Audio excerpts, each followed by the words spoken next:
Hey, off-season After Dark fans, your host Mike Huseman here, and we have a special guest today, Steve Jackson, who will be joining us in our episode where we depart from the norm. So you're used to us usually having on a specific team and conference podcaster, and we talk about those conference coaches, quarterbacks, expectations, and so on.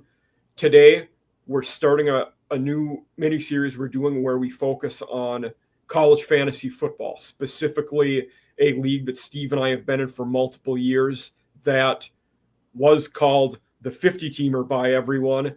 Now we have morphed into the 60 teamer. We've added 10 teams, and we're going to go through our first draft of that. All of the drafts took place simultaneously. This is our first show. We have Steve here, who is the co-commissioner of the SEC. You people may remember from our first episode, we had Thor Nystrom and Eric Froton. Thor is co-commissioner with me in the Big 12, and he oversees the league on the whole. Froton is co-commissioner in the Pac-12. Is that right, Steve? He's Yep. Pac-12. Yep. So you'll hear me say Pac-12. That is a reasonable question many of you would ask. So, Steve, why don't you tell them who you are, and then we'll talk about why we have Pac-12 and Big East in our league. Thanks, Mike.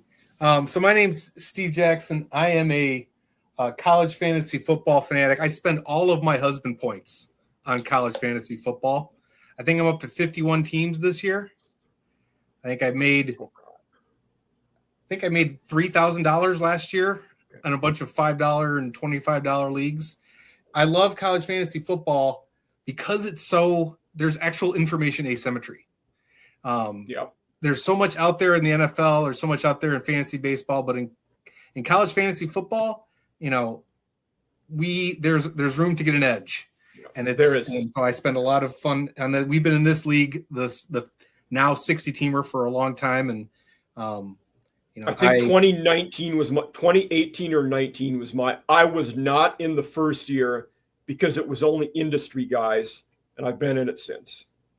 Yeah. And so I've connected to Thor on Twitter. We both live here in Minneapolis, and got into it early. I've only got one playoff win, but I have been above 500 every year with all of these college football professionals. I'm just an accountant in Minnesota. And I'm a college professor, most of our viewers know that, but am I correct, Steve, in the history of the league, you have the best winning percentage? That is correct. Yeah. So I'm climbing up that list. So for me, my first 2 years, I was terrible. I was one game under 500 my first year. Then the next year, UNLV was in my draft, and I took Armani Rogers with the third pick. That season did not go well, to say the least. So I think I won 3 games that year. Since then, I've been pretty good, but those first 2 years were rough. So I've been doing better. The draft is only a small part of this. I had C.J. Baxter was my first pick last year, and I won the SEC. Nice. That was the year I made the mistake of I got jaded early on and then stopped checking. Pretty much is what happened. So that's what it requires, some tender loving care. Yeah. And he wasn't the only guy on my team that flopped that year, but I was fortunate enough to after that I've made the playoffs 3 times since then. Last year I missed it by 1 spot.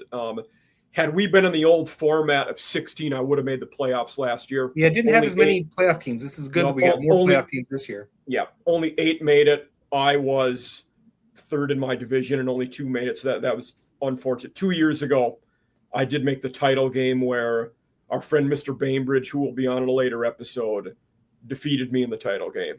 But it was nice. I'm not in nearly as many leagues as you. I am in 2. But I take this one seriously, and it's definitely a passion and something that we all enjoy.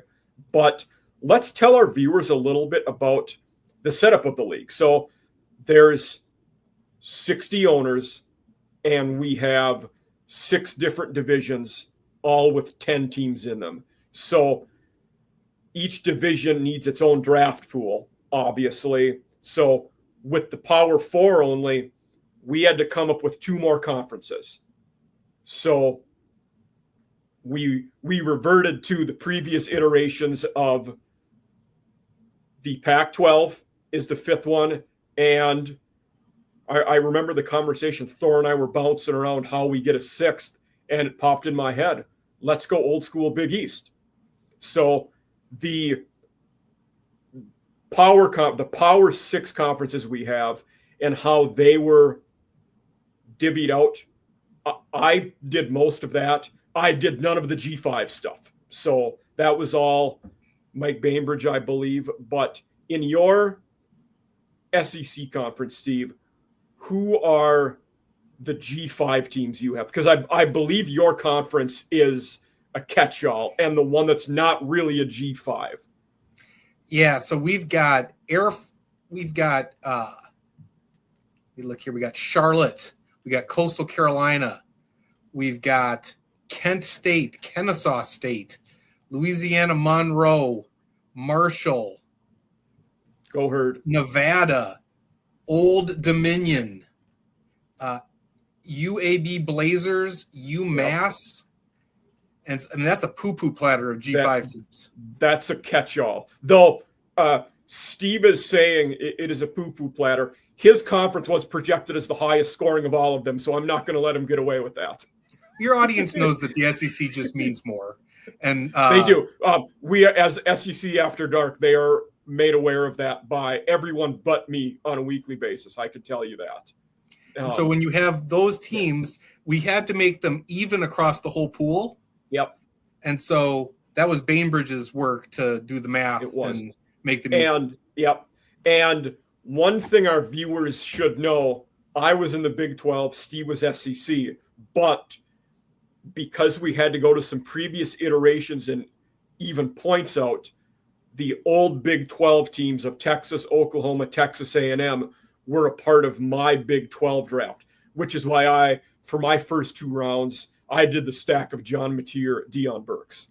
So, and South Carolina got put in the Big East. They never were in the Big East, but we need to even points out. So each power conference draft could only have 12 teams. So those were the four that the SEC lost. And with me in the Big 12, we lost many of our teams to the old Pac-12. So like I did not have access to Utah, BYU, Arizona State, and then Washington State and Oregon State also got put in Pac-12. My G5 conference was nominally the American, though we lost ECU, and there were a few other teams that had to get bounced around. And to even points out, we also got Ball State, who provided little value, as most of you would have imagined. But there's a lot of moving parts to this. So for those of you out there, Steve, do you have the team list in front of you? The team list for your Big 12? Like for the drafts. I don't. Okay, now that's cool. Then I'll read them. I was going to tell our audience the Big 12, the Big East and the Pac-12. So the Pac-12 was pretty straightforward. Oregon, UCLA, USC, Washington, Oregon State, Wazoo, Cal Stanford, Arizona and Arizona State, BYU and Utah. The Big East is where it got a little more interesting. We took as many of the old Big East teams as we could, but there still needed to be movement. So the Big East ended up with Boston College, Miami, West Virginia, Cincinnati, Virginia Tech, Syracuse, USF, UConn. They also got Purdue because the 18 teams in the Big Ten had to lose some teams. South Carolina got put there because the SEC needed to lose more. And Notre Dame has to get put somewhere. They also got put in that Big East. So as you can see, people, there's a lot of moving parts, and we're kind of, working with evening them out, even number of teams, because it's critical that for the draft purposes, you have both an even number of teams and even projected points, so you don't have one conference skewed over the other.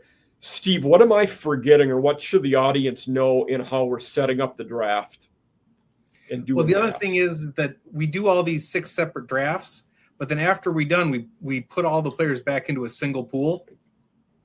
And as we're going through the season and as you're managing your team, you do have access to a waiver wire that features the entirety of college football and trades between all of the other teams.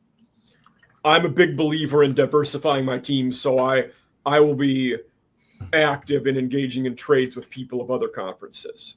So that's a very good point. I totally forgot about that. That once every so Steve brought up a good point of now during the regular season, there's, like I said, there was 10 teams in each draft.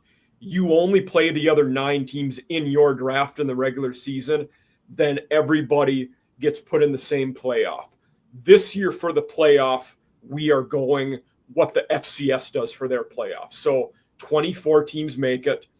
The top 8 will have a bye the first week, which will be week 10 of the regular season. Then the next week, so teams 9 through 24 will play each other. It's 16 teams. Then the next round will be those 8 winners and the 8 teams that have a bye, 16-team playoff, then going 8 for championship game. Yeah. So, and that format's important because, if you're thinking about taking max stars who are going to do nothing for you in the first 3 weeks, that's 3 of the 9 games you're going to play. Yeah. And another thing that is an added caveat this year with the longer playoff and the playoff starting earlier, a lot of guys this year have buys in weeks 10 and 11. That's a playoff game you're having guys with a bye for, like my Oklahoma guys. If I'm fortunate enough to make the second round of the playoffs, I miss those OU guys, which will be significant. So that's something to be aware of. I had a question. You can probably answer this, but ever since I've been in the league, I believe this is the first year where people will have buys in the playoffs. Is that right? I think that's right. I don't think we've had playoff buys. I thought it was. Okay.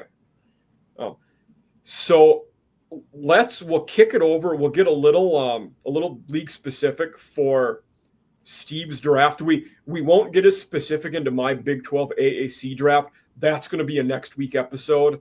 But in talking about Steve's draft, I'm going to share a screenshot of how his draft went. You will be able to find this on Twitter on my off-season after dark page. I have retweeted all 6 of them. So, Steve, this is your draft. One thing I want to kick it off with, I was surprised that Nussmeier went number 1 in your draft.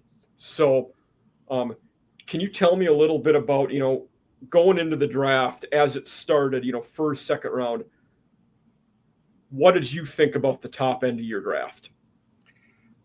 So I think whenever I'm doing one of these drafts, I always look at how do I project these players in our scoring system, which is 5-point passing touchdowns instead of 4, which makes, people who can't run like Nussmeier a little bit better.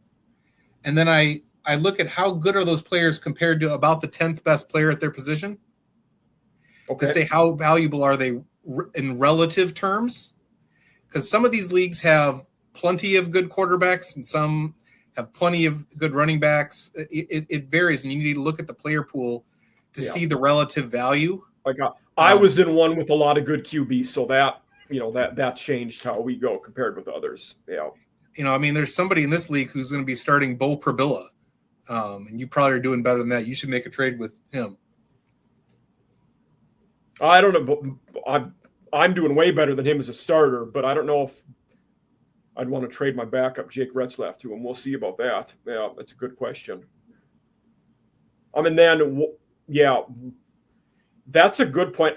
I approach it slightly different from you, though. Like you said, the average of, the top 10, is that like more or less what you said? Yeah, well, for quarterbacks. And so, maybe I'm looking at, how does this player perform versus the 30th best running back? Yeah, okay. To get their relative value. That's an interesting concept. So I look at running backs first, then receivers, then quarterbacks as I break it down. And how I basically do it is I divide them into tiers among my draft only. I do very little homework outside of my own draft. I put everybody in a spreadsheet that is available to me, and it's how many good running backs that I would want in the first round would be there, how many receivers, how many QBs, and basically allot everybody into a tier system and determine when will these guys in tier one be available to me based on position, and when will I have to start going down the tiers. It's always, a priority for me is to try to get a tier one running back above anything else. I didn't do that this year because Deion Burks, who I had as one of my top 2 or 3 receivers, fell to me at pick 8. So I took him. But yeah, that's just how I do it. But my scoring system says that Nussmeier was the most valuable player in our draft. That is fascinating to me. I would have thought it would have been Ryan Williams, to be honest. So Ryan Williams is number 2. Okay. The other guy, so in your draft, one of you people will hear him as Golf Hunt Sell, the number 2 pick that took Ryan Williams. That is Brandon Epple, a real life friend of Thor and I. He's another Minnesota guy. He's a Burnsville guy, Steve. So that's, from Brainerd, but lives in Burnsville, I believe now. And he and I were communicating during the draft. I was baffled Ahmad Hardy fell as far as he did. To me, him and Durham should have went significantly higher than they did. I get it. I don't get Nate Frazier going ahead of them, is what I will just say that. Yeah, I think that some of this is a risk appetite, right? Yeah. Especially when the league goes this deep and the things fall off this quickly, people want something that they're more confident in. Yeah, 100%. That app couldn't have said it better. And so, I mean, Hardy could be the kind of guy who delivers number 1 overall pick value if he does what other other Missouri running backs have done recently.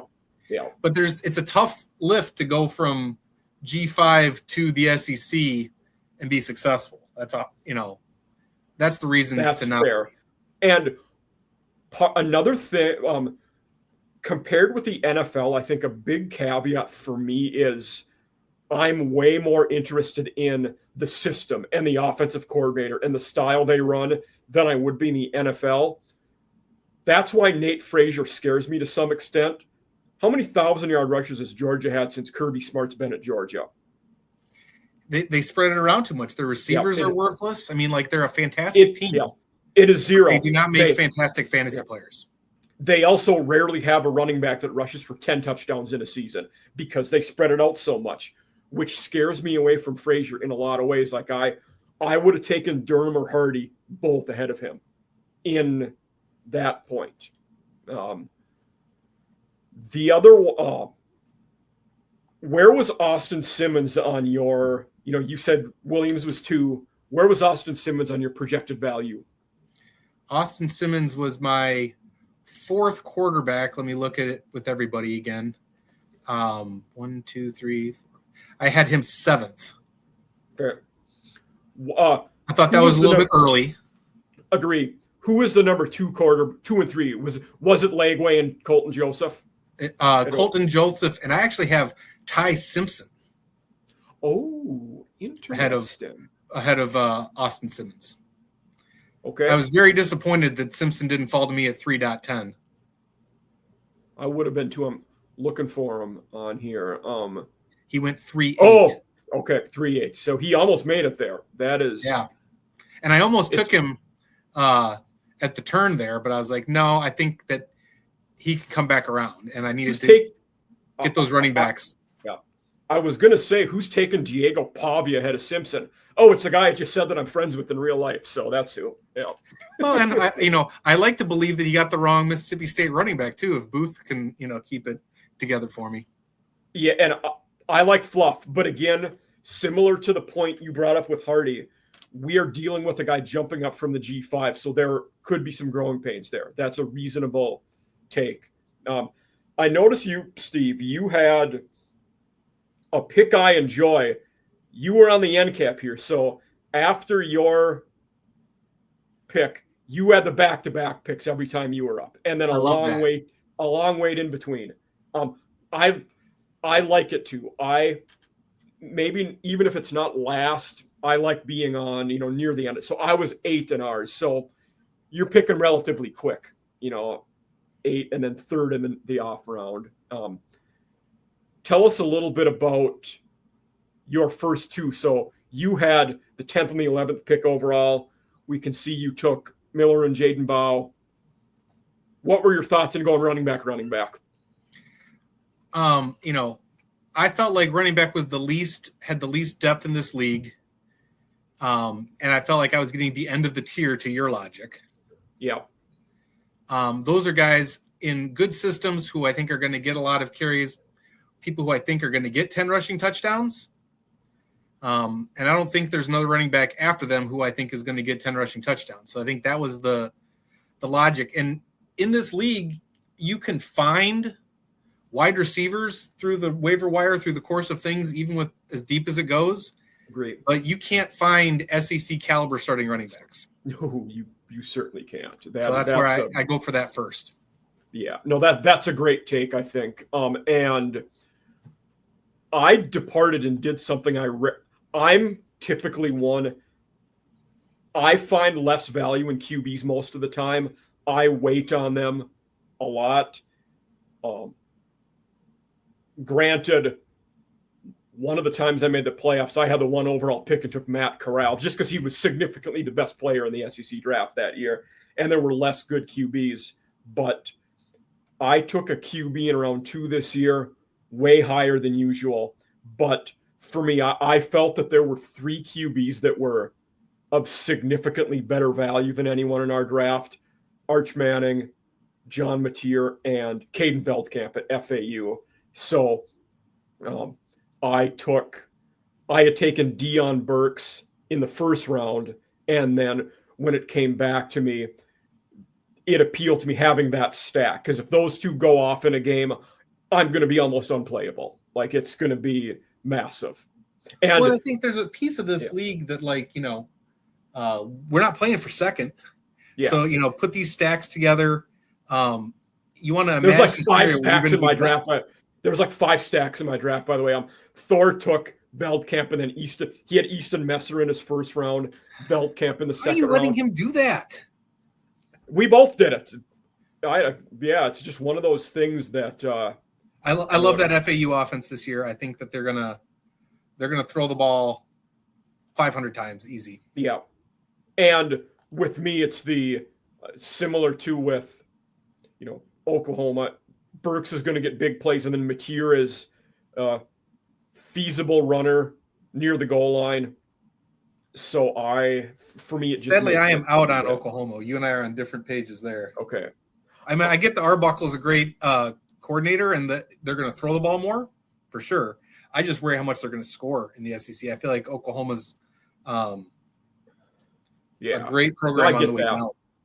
Yeah. For me, with that 1-8 pick, it was either Deion Burks or Quentin Joyner. I would say it was between those two who I was going to draft. And I had Joyner as running back 5 and Burks as receiver 2. So in the end, I went Burks. And start 3 wide receivers. So I mean, like, it gets yes. So there's a lot of value in getting at least one that you feel like you can always count on. Yeah. So one of my other starters is J.R. Wilson. You talked about FAU. Their number 2 receiver, J.R. Wilson, is one of my starters as well. There you go. Yeah. Now I'm back with you. I'm happy to hear that. So in your SEC draft, what position did you think, out of all of them, what was the deepest would be a good way to start? I feel like there's a lot of good options at wide receiver. Yeah. I mean, high-end options, but all the way down. I mean, if I look at my wide receiver rankings and you say that you can get a guy like Jeremy Bernard, wide receiver 2 at Alabama, and he's still that's probably like your in the top like 10 wide receivers in. Yeah. So I think that's good. And you start to go further down, you can still get people in good offenses. Like not everybody at LSU is going to hit. Not everybody at Tennessee is going to hit, but you've got a lot of optionality where you could luck box your way into somebody who could get you 700 yards deep into this SEC draft. Certainly. Yeah. I mean, I think with us with Big 12, similar, we were very deep at receiver, though less high-end guys. There was probably only, I think, 4, maybe a 5th high-end guys, but we had a ton of deeper receiver number 3 or 4s that would be 2s and 3s in a lot of other drafts. So there was a lot of guys that are startable in this league.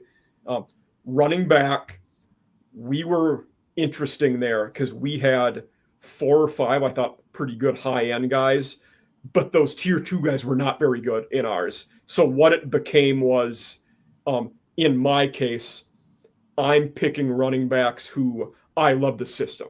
So North Texas, Tulane were, the bulk of my running backs, and it'll be my starters. And take multiple shots at those rooms when you don't know who it is. So I took Tulane running backs in rounds 3 and 5, and it was good value with both of them. And then North Texas, they might not run the ball a lot, but Eric Morris's goal is to be the number 1 offense in America this year, and they throw to the backs quite a bit. So Mackenzie McGill is the guy that he was my 4th round pick. Yeah. So. Yeah, I love North Texas. They were my dynasty last year for most of the winter and EA Sports. Oh, that's fun. Yeah, very cool. I think they're going places. What did you think about the quarterbacks in your draft, in the SEC one? And for those of you that weren't listening when I mentioned it before, because of our conference apportionment, Arch Manning, John Mateer, Lenoris Sellers, Marcel Reed were not available in Steve's drafts. They were in different ones. I still feel like we had, 1 through 10, a lot of good startable quarterbacks who are going to be in the top 60. But I think that, generally in this league, my strategy is to try and get a quarterback at the end of that tier and then quickly come back and get a second one. Okay. Because I feel like most years that's what I do. This year it was the opposite. That's a standard strategy. I didn't follow it exactly this year, but that's my overarching approach to this league is that people reach to get Austin Simmons and reach to get DJ Lagway, and you can wait and get Ty Simpson or, even a Blake Shapen who's going to throw the ball a bunch. Yep. And be not that different in the points projections than those guys. But if you waited on running back, you're going to be hurting. Yeah, no, that's it. I'm with you there. So, it was. No, I don't know if I've ever waited this long to take a running back. Which, like I said, I had waited till round 3, but then I went 3, 4, 5 with running back. So that's how I went at it. What quarterback did you end up with? I really only looked at the top 3 rounds of your draft. Yeah, I got Jackson Arnold from Auburn, and that's really more a bet on his receivers than it is on Jackson Arnold. Okay. T. Jackson. I like it. In your projections, where did you have him at QB wise? 1, 2, 3, 4, 5, 6. I had him at QB 7 in my league. So I think that he's going to get 3,000 yards. He's going to get 20 some touchdowns, and he'll run a little bit. He will. Yeah. And so you had him as QB 7. Which QB was he where was he drafted at QB wise? I think I drafted him as the 7th QB or maybe the 6th. So was Joseph the only G5 QB that went ahead of him? I think he's the only G5 quarterback who anybody's going to play.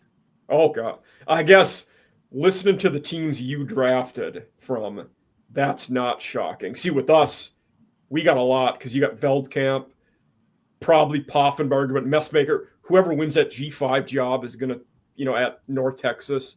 Might be the best quarterback in your whole league when it's done. You could be. Owen McCown, UTSA is a good starting quarterback. Like we had quite a few of them. For that Francis from Tulsa, though, that dude drafted him.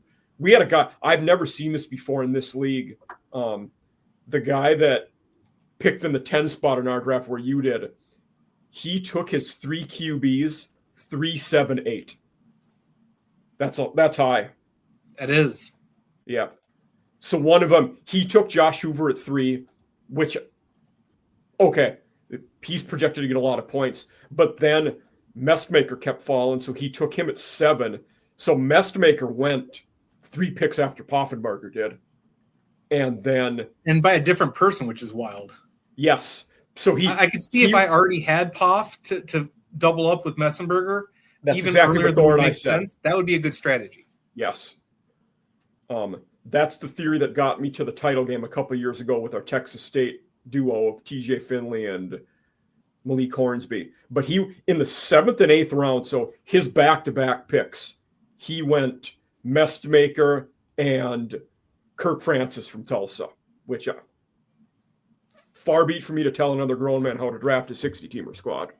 But don't know that I would have done it. Yeah. Well, I think, this is such deep water for any normal human. It is. Yeah. That it's almost unfair for the new people. And I will say that dude who did that, he's a pro who know in the space and knows what he's doing. Okay. So I was told by a lot of people, like, this dude knows what he's doing. But this league also has a very steep learning curve, and he is a first-year owner. So we'll see what happens there. Tight end-wise was the weak spot for my Big 12 draft. I ended up throwing a flyer on DJ Rogers at TCU, and that was, based on the offensive history. In Kendall Bryle's 6 years of being an O coordinator, 4 of them as tight end is finished in the top 10.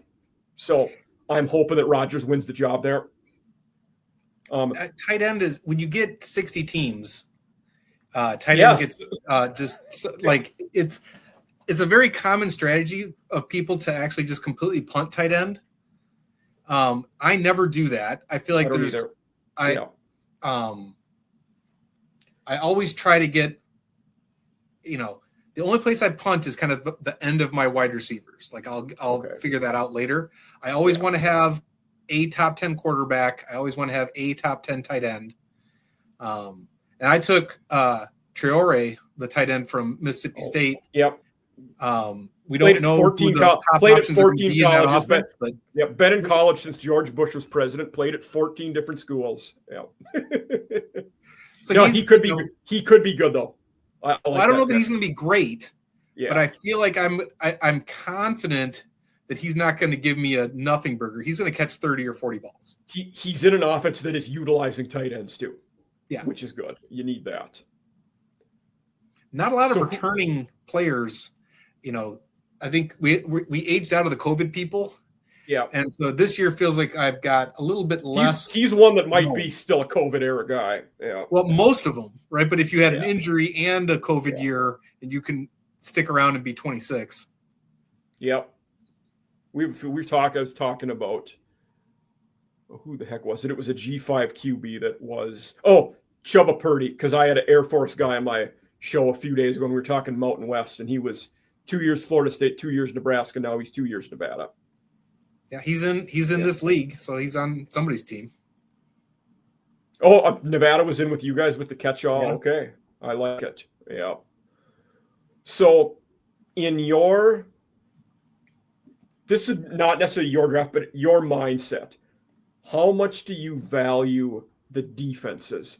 I value them a lot more than I do in the NFL in this league. Like you get a good defense that can be very helpful to you week in, week out. Kind of like I talk about tight ends. I always want to get a top 10 defense. I actually, I try to get a top 10 kicker because there's only so many positions we're starting, and there's a lot of near zero players when you go deep. Yeah. And so rather than throwing another dart at the 4th running back at Tulane, I'm just gonna step in there and take the 3rd best kicker. Yeah, I got my tight end in the 19th round, but there were quite a few kickers that went. Let's see. Okay, only 3 kickers went after me. One guy didn't take one, but it got to the point where, and I don't mind doing this, I'm just drafting a kicker by what team he's on. So I took FAU's kicker just because he's going to kick a lot of extra points, and I'm okay with that.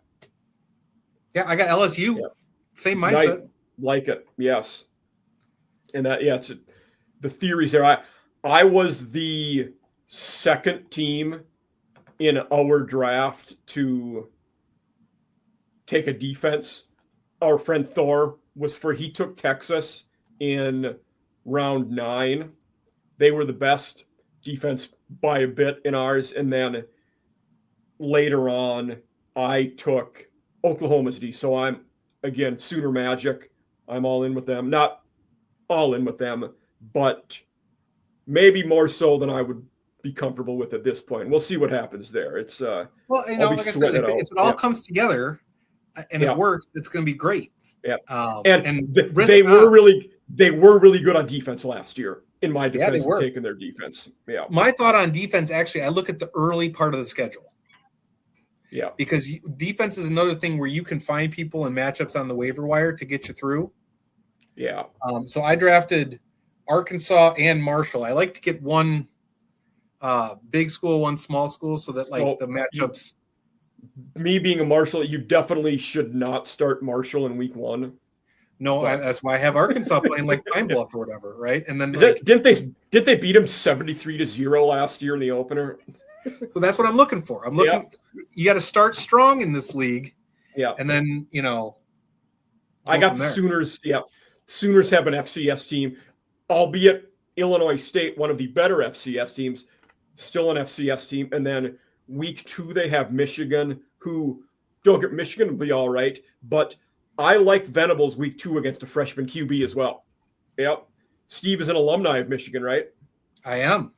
How many days since Ohio State's beat them? You people all have this number memorized. It's like last time I looked, it was like 2074.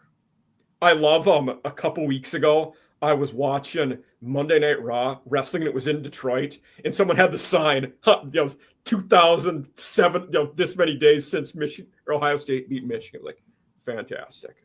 Yeah. Good for them. They won a national title. Didn't win the game they wanted to, though. Well, I mean, the national title was the game they wanted to, but that's neither here nor there. Nobody's under more, you talk to Ohio State fans about how they feel about Ryan Day after winning a national championship. 1,000%. I tweeted about this a couple days. They're crazy people. I maintain, after losing to Michigan, not going to the conference title game, had they lost to Tennessee, I think he would have got fired. Or even if we were still operating with a 14 playoff, I think he gets fired. Absolutely, because they wouldn't have been in. Yeah. You don't even need the extra loss. You just need not the big run to the championship. Yes, definitely. I think that's a very fair point. Yeah. And had they, after winning a few playoff games, I think that saved him. But back-to-back losses to Michigan and then home in a playoff game, that might have been the death knell for him. But now they love him, and he's the best coach in America. And he might be the best coach in the Big Ten right now. I'll probably give him that. But it's my point, and I think your point too, how quick the narrative changed with him among Ohio State fans. Yeah. But even now, if you talk to them, they should be celebrating him. And they're still a little bit like, yeah, but he better beat Michigan. Like I think it's unreasonable. It is unreasonable. That is absolutely true. I think that's a good way to put it. But I have, Sooners got Michigan week 2. That'll be a big one. I haven't had a Michigan guest on the show yet in the dozen or so teams I've went through. Do you want to talk a few minutes of Wolverine football this year and what you expect for them? I do. That'd be great. Okay. So Michigan, obviously, title winners 2 years ago. Last year was Sherrone Moore's first season. They went 8-5. Big bowl win against Alabama. What are your thoughts going into 2025 with the Wolverines? So we're going to continue to have a good defense. We're very Iowa, right? We're going to be in every game. Wink Martindale's a heck of a coach. No forward pass. No even threat of a forward pass. Yeah. And, the schedule this year, we don't play Oregon. We don't play Penn State. We have an unreasonable odds of beating Ohio State team at the end of the year. I feel like 9 wins should be the floor. The conference schedule was pretty friendly to you guys this year. I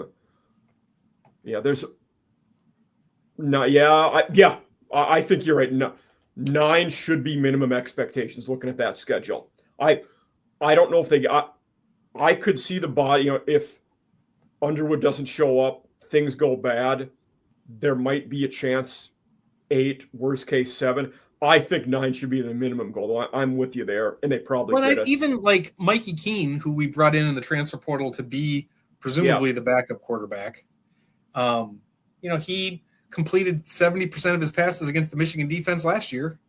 We should be – our quarterback play was so bad. It was.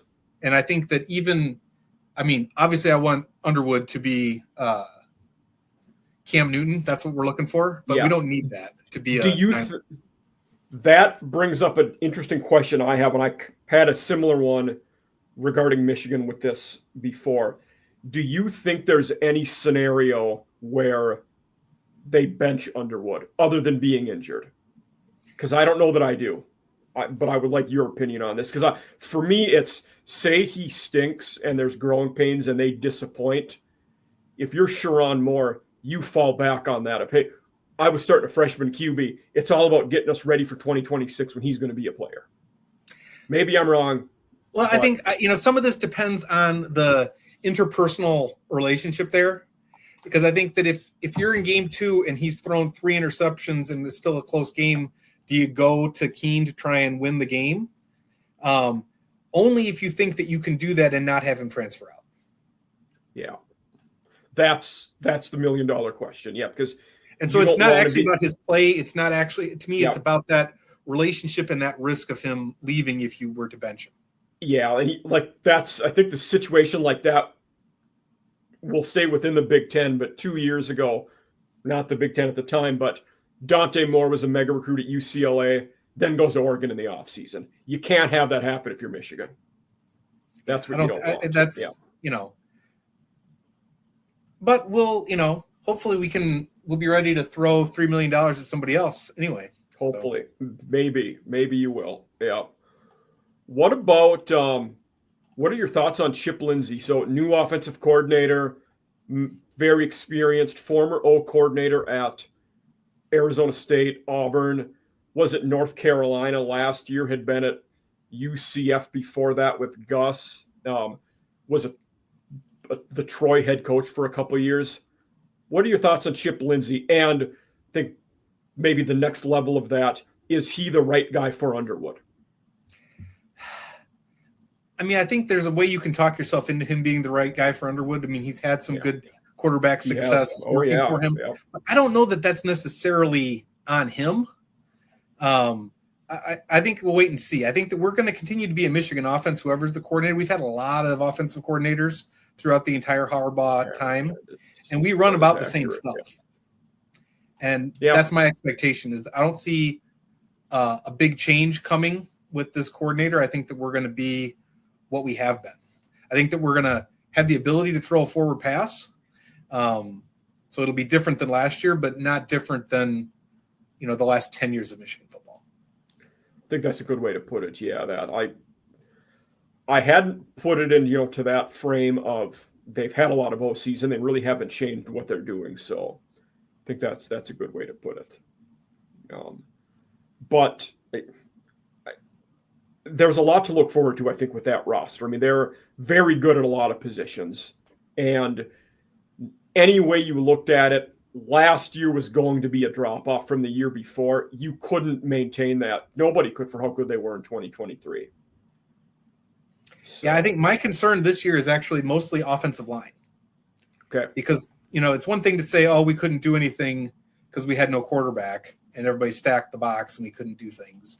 But I don't think our offensive line play was at our standard last year either. Yeah. And Jerome Moore is an offensive line coach. He is. Yeah. And, won award for having the best offensive lines. He did. You have to believe that it's going to be better in year 2. And if it isn't, I think that's the thing that I would be judging him most harshly on. Yeah, I think that's fair. And their O-line coach is a guy, Grant Newsome, played for Moore at Michigan, played for Harbaugh, is a Michigan guy through and through. So probably understands what the standard is and where they expect to be. But you need the Jimmies and Joes. I mean, it's not all X's you do. and O's. Yeah. And looking at that O-line, I mean, you had El Hadi's, is there at guard. But did they bring in any transfers on the O-line? I didn't think they did. Not who I think we're projecting to start. I mean, I think, we're talking about, is Babaloa, are we going to have a freshman who's going to start? I mean, like, anytime you're talking about freshmen starting on the offensive line, it's like when you have 2 quarterbacks and you don't really have one. That's not what you want to see. You want to see people building up to that and you want to be deep at that spot. I think that's fair. Yeah. Like Evan Link, the left tackle, had been at Clemson, but that wasn't a recent transfer. And he had I mean, he struggled mightily last year. He did. And so, but I mean, the tools should be there. And so, like, that's the kind of thing. If Evan Link shows up and is an honorable mention all Big Ten offensive lineman, that's, the kind of thing that really turns the season for me. I think that's a fair take. Yeah. That's a good call. On the defensive side, we're going to run weird NFL defenses that college quarterbacks aren't ready for. We've got NFL players at all 3 levels. We're bringing Rod Moore back in safety, who should be one of the better players in the conference at his position. Talking about Clemson, Trey Williams, D tackle, comes in from Clemson as a grad transfer. That's a guy who probably played in every or nearly every game for Clemson last year. So you're talking about a guy who's experienced at a high level. And then the ones I thought were interesting were the Metcalfs that transferred in from Arkansas at the defensive backfield, because they both could play. They could. And we run a lot of guys through the defense. Not, a lot of teams like Clemson and Georgia, like they run 3 deep in the defensive line. We actually have a history of playing a lot of people at a lot of positions on the defensive side. Okay. So I think some of these people are bringing in for depth, and they're, they don't have the highest ceiling, but they're going to make sure that we're meeting the standard. Yeah. I think that's a good way to put it. Yeah. But I do think not that they're going to contend for the conference title this year, but I think we see steady improvement and a team who probably in year 2 of Underwood, 26 next year, we're talking about a playoff or a top 10 team who probably should contend for the playoffs is what that would be the hope. I think the schedule helps this year. It's, to me, if we're a playoff team, it's because of Underwood. Yeah. If we're a 9-win team, because the offensive line's doing what I expect them to do, and the defense is doing what I expect them to do. Yeah. And, we got on the topic of them by talking about, my Oklahoma guys. That is if Michigan would want to make the playoffs this year, that's a massive game for them. It is. On the road, week 2. That's why I was talking about the scenario where you go to Mikey Keene, because there's it's important. Yeah. It's an important game. There's a 3-game stretch in October that's very interesting to me too. At Michigan State, a rival game. That game's most of the time it's pretty competitive. And then with Washington at home, who I think is going to be a pretty good team this year. I like Jed Fish a lot. I think Damon Williams and Coleman will be good, for the Huskies. And at USC is the game before. Sorry, it's USC is the first one of those 3. And I believe that game's in California this year, isn't it, Steve? Yep. So that 3-game stretch of USC, Washington, Michigan State, no slouches in that one. Like if you Yeah. win all three of those, that's a massive victory. It's the for the Super season. League, right? I mean, there's Mhm. a lot of good teams that we have to play, and you gotta. Those are certainly losable games. Yeah. All three of them. The schedule gets easier after that because you got 3 games which you would pencil in as wins after that. Purdue, Northwestern, Maryland, none of which I'm high on. I don't know if anybody's high on any of those 3 this year. As Steve commented on one of my Twitter posts yesterday, Purdue's not a question mark. They're just bad. And I think Odom is a good coach. I think they get better. It's not in 2025, though. 25 is about setting the blueprint. I think it's a year 0 for Odom. He's a good coach. 100%. I could see, a dead cat bounce for Purdue and an over versus their win total, but not a good team. I think so. Yeah, I mean, for them, they're one of the, and I rarely say this, but for teams we know are going to be bad, I usually say a success and a big achievement would be making a bowl game. I don't even know if that's reasonable for Purdue, though. Winning 4 might be reasonable for them this year. 5 would be I don't know if we can even say getting to a bowl game is a reasonable goal this year. No, I don't think so. But it's so we did well at drawing those kind of teams in the conference and not drawing Oregon, Penn State. So I think that helps us with our percentage odds of making the playoff. Not that we have so many teams. Absolutely, yeah. We'll revert back a little bit to some fantasy stuff before we, run out of time here. But your draft was an interesting one to me, from the treetops, looking at your roster, and you alluded to this a little bit. I feel like I've never seen a draft, or very rarely, where your power conference, the SEC, was so much better than your G5 guys from a fantasy perspective. I feel like sometimes you see it inverted more often than not, but there was just not a lot of great value from your group of 5 pool that you had to pick from. And my team is almost all true SEC. Yeah. I think I have a couple flyers on wide receivers, but I've got 4 SEC running backs. I've got multiple SEC quarterbacks. I mean, I really tried to load up the whole top of my draft, avoiding those miscellaneous teams. Out of 20 guys on my roster, how many Big 12 guys do you think I have? 4? 3, very close. And because he said the Oklahoma guys obviously don't count, but I have a bunch of Oklahoma guys. I took Dawson Pendergrass in round 7, who, if Washington gets hurt, he's a top 15 fantasy running back. And they were giving him carries anyway. I think that's a great 7th round pick. One of my closest friends in real life, Jordan Mose, had the number 1 pick in our draft, and he took Washington. I don't know how you're not handcuffing him with Pendergrass a little higher. It's a tough one. Then in round 12, I talked about DJ Rogers, the TCU tight end. And then round 17, my backup tight end, Amari Niblack, now with Texas A&M. Oh, no.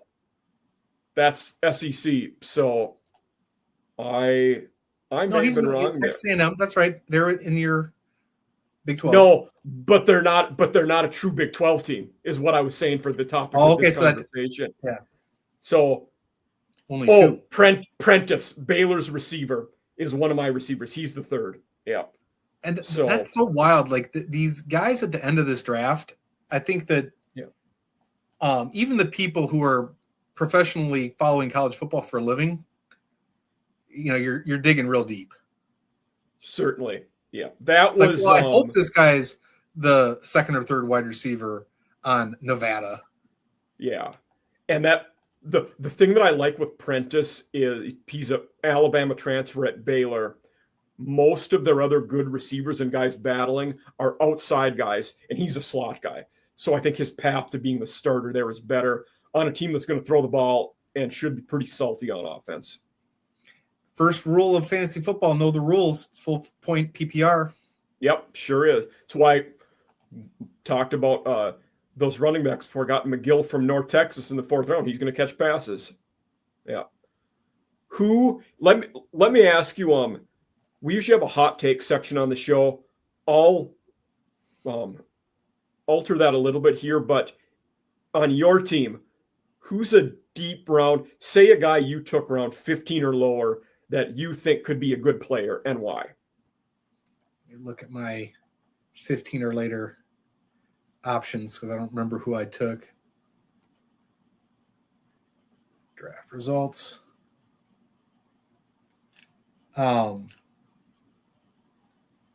So I think that Deshaun Martin of Kent State could be the wide receiver 1 at Kent State.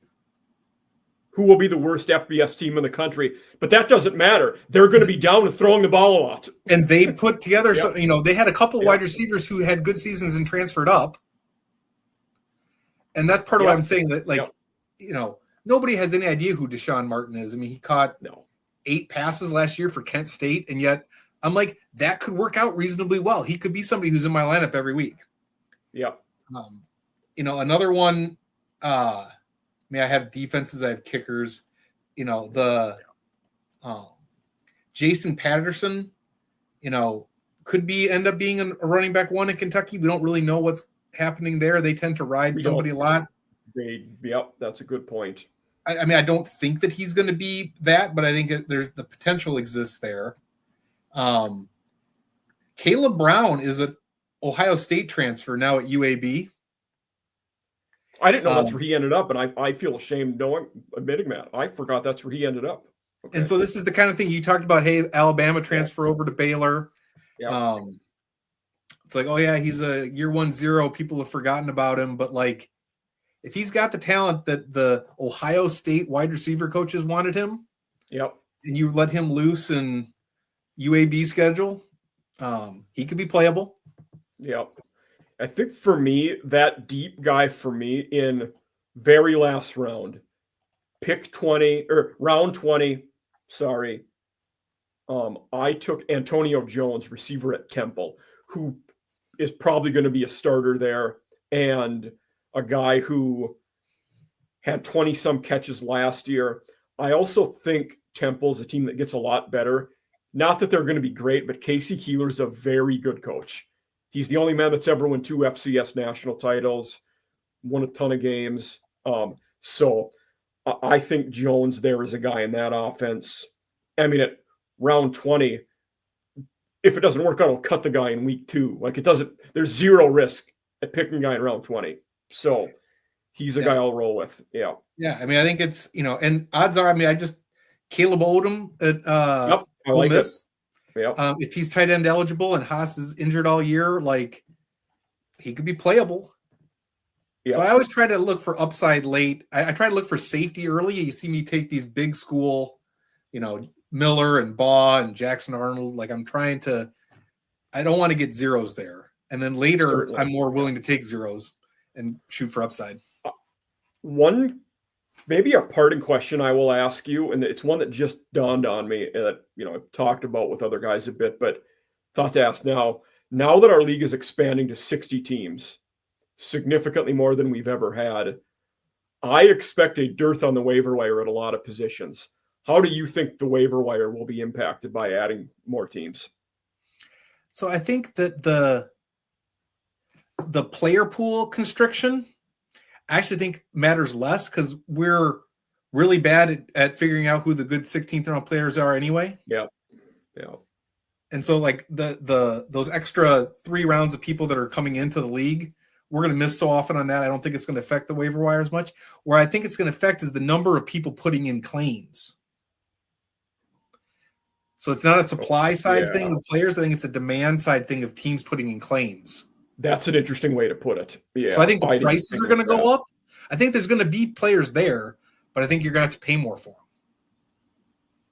That's a good point. Yeah, I never thought it. Yeah, that's a good way to look at it, I think. Yeah. That's an insightful question. It is. Maybe I'm wrong, but that's my take. You could be. It makes you think. Yeah, looking at our first waiver periods next week and looking at the available QBs that are on the waiver wire, they're almost all ACC guys because most teams in that draft only took 2 QBs. I don't know why. Thor and I talked We about. put a limit on 3 for a reason because I would take 5. Yes. I would have taken anybody after taking Mateer in round 2. Anybody who has a chance at taking a snap for Oklahoma, I would have drafted. Yeah. But we don't know until the waiver wire opens up, but I think those are good questions that we talked about. His name is Steve Jackson. You see his Twitter handle there. This video, you will be seeing this Saturday morning. He will be tagged in all of our posts. You will be able to follow him, and you should, for fantastic college fantasy football insights and Michigan Wolverine content and following that all of us need in the college football world, really. He might be the only person who will defend Connor Stallions on Twitter. I'm making that up. I just threw that out there. You ain't trying. 100%. Yeah, I don't even care. Like, for me, it's so overblown at this point. The people talking about them cheating. I don't care anymore. They won a title 2 years ago. Let's move on. I got a good friend who had a baby last year, named him Connor. I like it. That's a deep one. Lean in.